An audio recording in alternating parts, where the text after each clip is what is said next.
கிறிஸ்து இயேசுவுக்குள் அன்பான உடன் விசுவாச பிள்ளைகளே, மீண்டும் கர்த்தருடைய வார்த்தைகளை கேட்பதற்கு தேவ சமூகத்தில் வந்திருக்கிற உங்கள் அனைவருக்கும் ஆண்டவர் இயேசு கிறிஸ்துவின் நாமத்தின் நல் வாழ்த்துக்களை தெரிவித்துக் கொள்கிறேன்.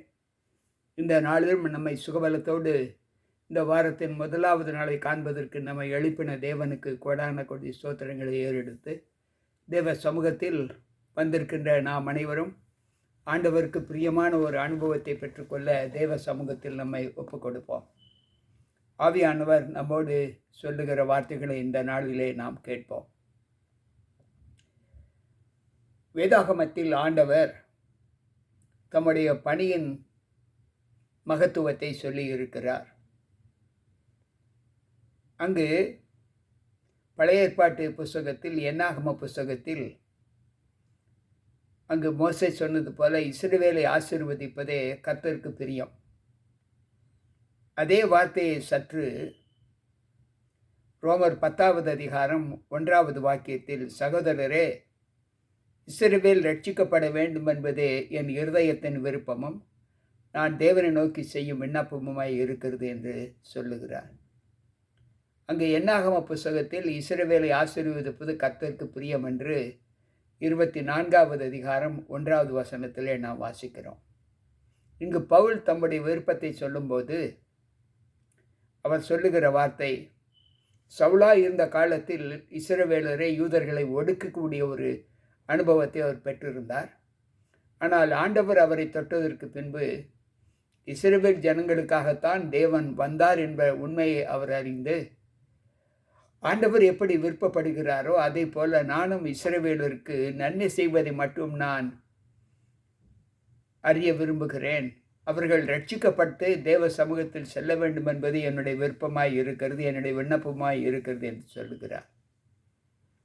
ஆனாலும் அந்த இஸ்ரவேலுடைய குணலட்சணங்கள் என்ன என்பதை சற்று யோசித்து பார்த்தால், பவுல் சொல்லுகிற வார்த்தை 1 தீமோத்தேயுவின் புஸ்தகம் 2வது அதிகாரம் 4வது வசனத்தில், எல்லா மனுஷரும் ரட்சிக்கப்படவும் சத்தியத்தை அறியும் அறிவை அடையவும் அவர் விருப்பமுள்ளவராய் இருக்கிறார்.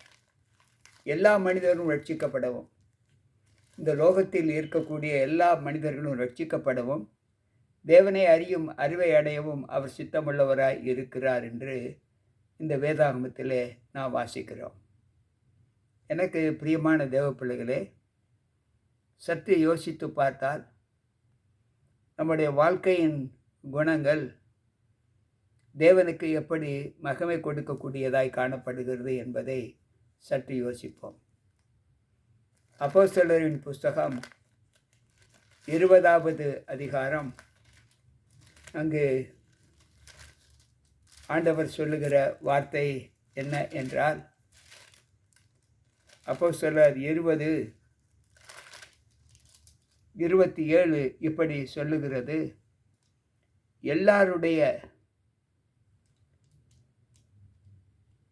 மன்னிக்கவும் 21 தேவனிடத்தில் மனம் திரும்புவதை குறித்தும் நம்முடைய கர்த்தராக இயேசு கிறிஸ்து விசுவாசிப்பதை குறித்தும் நான் யூதருக்கும் கிரேக்கருக்கும் சாட்சியாக அறிவித்தேன். இஸ்ரவேல் ஜனங்கள் ரட்சிக்கப்பட வேண்டும் என்று ஆண்டவர் விரும்புகிறார், பவுலும் விரும்புகிறார். அது என்னுடைய விண்ணப்பமுமாய் இருக்கிறது என்று சொல்லுகிறார். ஆனால் இங்கு தேவனிடத்திற்கு மனம் திரும்புவதை குறித்து பவுல் தம்முடைய போதகத்திலே எவ்வளவு கண்டிப்பாக இருந்திருக்கிறார் என்று நாம் எல்லோரும் நன்கு அறிவோம். இங்கு வேதம் சொல்லுகிறது, அப்போஸ்தலர் 20:27 எல்லாருடைய இரத்த பழிக்கும் நீங்கி நான் சுத்தமாய் இருக்கிறேன் என்பதற்கு உங்களை இன்றைய தினம் சாட்சிகளாக வைக்கிறேன். எல்லோருடைய இரத்த பழிக்கும் நீங்கி நான் என்னுடைய வாழ்க்கையில் நான் செய்த தவறுகளை ஆண்டவர் நீக்கி என்னை குற்றமற்றவனாக வழிநடத்தி வந்தார் என்பதை அங்கு பவுல் சாட்சியாக சொல்லுகிறார். அப்போஸ்தலர் மன்னிக்கவும், லூக்கா எழுதின நற்செய்தி நூல் 7வது அதிகாரம் 30வது வசனத்தில் அவர் சொல்லுகிறார், பரிசேயரும் நியாய சாஸ்திரிகளுமோ அவனாலே ஞானஸ்தானம் பெறாமல் தங்களுக்கு கேடு உண்டாக்க தேவனுடைய ஆலோசனையை தள்ளிவிட்டார்கள்.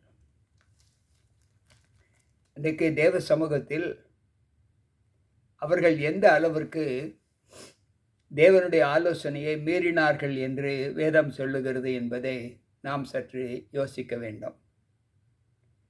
நமக்கு முன்பாக வைத்திருக்கிற அந்த தேவ ஞானத்தை நாம் எப்படி ஏற்றிருக்கிறோம் என்றால், எவ்வளவு ஆலோசனை சொன்னாலும் இஸ்ரவேல் ஜனங்கள் தங்களுடைய ஜென்ம சுவாபத்தை விடவில்லை. ரோமர் 10:2 இப்படி சொல்லுகிறது, தேவனை பற்றிய அவர்களுக்கு வைராக்கியம் உண்டு என்று அவர்களை குறித்து சாட்சி சொல்லுகிறேன், ஆகிலும் அது அறிவுக்கேற்ற வைராக்கியம் இல்லை என்று இங்கு பவுல் சொல்லுகிறார். என்னதான் என்னுடைய விருப்பமும் ஆண்டவருடைய விருப்பமும் அதுவாக இருந்தாலும், ஆனால் இஸ்ரவேல் ஜனங்கள் தங்களுடைய ஜென்ம சுவாபத்தை, மனம் மாறுதலுக்கேற்ற நற்குணத்தை அவர்கள் பெறவே இல்லை என்று ஆண்டவர் சொல்லுகிறார். அன்பு பிள்ளைகளே, இன்றைக்கு நம்முடைய ஜீவிதத்திலே ஆண்டவர் சொல்லுகிற வார்த்தை, சுவிசேஷத்திற்கு எல்லாரும் கீழ்ப்படியவில்லையே, அதை குறித்து ஏசாயா, கர்த்தாவே எங்கள் மூலமாய் கேள்விப்பட்டதை விசுவாசித்தவன் யார் என்று சொல்லுகிறான். ரோமர் 10:16 இதை நாம் வாசிக்கலாம். ஆனாலும் சுவிசேஷத்திற்கு எல்லாரும் கீழ்ப்படியவில்லை. இன்றைக்கு தேவ சமூகத்தில் இளைப்பாறுதலின் அனுபவத்தை அவர்கள் பெற்றுக்கொள்வதற்கான ஆசீர்வாதத்தை அவர்கள் பெற்றுக்கொள்ளவில்லை.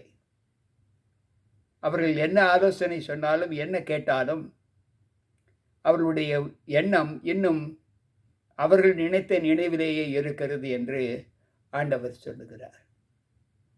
கேட்டுக்கொண்டிருக்கிற அன்பான தேவ பிள்ளைகளே, அப்படியானால் என்ன? இஸ்ரவேலில் தேடுகிறதை அடையாமல் இருக்கிறார்கள். தெரிந்து கொள்ளப்பட்டவர்களோ அதை அடைந்திருக்கிறார்கள். மற்றவர்கள் இன்றைய தினம் வரைக்கும் கடினப்பட்டு இருக்கிறார்கள் என்று அங்கு ரோமர் 11:7 சொல்லுகிறது. அப்படியானால் அவர்கள் இஸ்ரவேலர்கள் தேடுகிறதை இன்னும் அடையாமல் போகிறார்கள். தெரிந்து கொள்ளப்பட்டவர்களோ அதை அடைந்து விட்டார்கள். மற்றவர்கள் இன்னும் இன்றைய தினம் வரைக்கும் கடினப்பட்டு இருக்கிறார்கள். அன்பு பிள்ளைகளே, 3 விதமான குணங்களை உடைய மனிதர்கள். தேடுகிறவர்களுக்கு பாக்கியம் கிடைக்கிறது. தேடினவர்கள் அதை இன்னும் அடையாமல் போய்விட்டார்கள். மற்றவர்களோ, இந்த 2 பங்கிலும் இல்லாதவர்களோ தங்கள் இருதயத்தை கடினப்படுத்துகிறார்கள். அன்பு பிள்ளைகளே, இன்றைக்கு நம்முடைய வாழ்க்கையில் தங்கள் இருதயத்தை யாரெல்லாம் கடினப்படுத்தினார்கள் என்பதை நாம் நன்கு அறிவோம். இருதய கடினத்தின் நிமித்தம் அவர்கள் தாங்கள் அறிந்து கொண்டதை அடையாமல் போய்விட்டார்கள். இதுதான் இன்றைக்குரிய கிறிஸ்துவை ஏற்றுக்கொண்ட பிள்ளைகளுடைய நிலை. இன்றைக்கு எத்தனையோ பிள்ளைகள் சத்தியத்தை அறிந்தும் இதுதான் சத்தியம் என்று உணராத நிலையில் இருக்கிற பிள்ளைகளை நாம் பார்க்கிறோம். தெரிந்து கொள்ளப்பட்டவர்களோ அதை அடைந்து விட்டார்கள் என்று ஆண்டவர் சொல்லுகிறார். இன்றைக்கு நீங்களும் நானும் தெரிந்து கொள்ளப்பட்டவர்கள். இதுதான் சத்தியம் என்று அறிந்து கொண்டோம். ஆனால் ஆண்டவரை அறிந்த அநேக ஜனங்கள் ஆண்டவரை தேடியும் அது அவர்களுக்கு கிடைக்காமல் போய்விட்டது, அடையவில்லை. ஏனென்றால் அதை அவர்கள் தேவனை அறிய வேண்டிய பிரகாரம் அறியவில்லை. அதைத்தான் ரோமர் 10:2 வாசித்தோம். தேவனை அறிந்திருக்கிறோம் என்று அவர் சொல்லுகிறார்கள். ஆனாலும் விசுவாச வாழ்க்கையிலே அவர்கள் தேவனுக்குரிய ஜீவிதத்திலே தங்களை ஒப்பு கொடுக்கவில்லை என்று நாம் இப்பொழுதுதான் ரோமர் 10:2 படித்தோம். அன்பு பிள்ளைகளே, இன்றைக்கு நம்முடைய வாழ்க்கையில் தேவனை பற்றி அவர்களுக்கு வைராக்கியம் உண்டு என்று அவர்களை குறித்து சாட்சி சொல்லுகிறேன். ஆனாலும் அது அறிவுக்கேற்ற வைராக்கியம் இல்லை. யார் இவர்கள் என்றால், தேடியும் அடையாமல் போகிற பிள்ளைகள். இன்றைக்கு நாம் எந்த கூட்டத்தில் இருக்கிறோம்? தேடுகிற கூட்டத்திலா, அல்லது தேடிவிட்டோம் என்று நினைக்கிற கூட்டத்திலா, அல்லது இருதயத்தை கடினப்படுத்துகிற பிள்ளைகளுடைய கூட்டத்திலா? எந்த கூட்டத்தில் நாம் இருக்கிறோம் என்பதை யோசித்து, தேவனை பற்றிய சாட்சி உடைய பிள்ளைகள், ஆண்டவரால் தெரிந்து கொள்ளப்பட்டவர்கள் என்ற கூட்டத்திலே நாம் இருக்க வேண்டும் என்று இன்றைய சத்தியவசனம் நமக்கு சொல்லுகிறது. எனவே எனக்கு அன்பான தேவ பிள்ளைகளே, தேவனை தேடுகிற ஒரு அனுபவத்தை நாம் பெற்று அவரால் தெரிந்து கொள்ளப்பட்டவர்களாக நம்முடைய வாழ்க்கையை தேவனுக்கு ஒப்புக் கொடுப்போமா? ஜெபிப்போம். அன்புள்ள ஆண்டவரே, இன்றைக்கும் உம்முடைய சமூகம் எங்களோடு இருந்து எங்களை பாதுகாத்து உமக்குந்த வாழ்க்கையினை நாங்கள் வாழ்ந்து காண்பிப்பதற்கு எங்களை பலப்படுத்தி இருக்கிறீர். நன்றி ஆண்டவரே. இன்றைக்கும் ஆண்டவரே, தேடின பிள்ளைகளுக்கு அது கிடைக்கவில்லை, தெரிந்து கொண்டவர்களுக்கோ கிடைக்கப்பட்டது.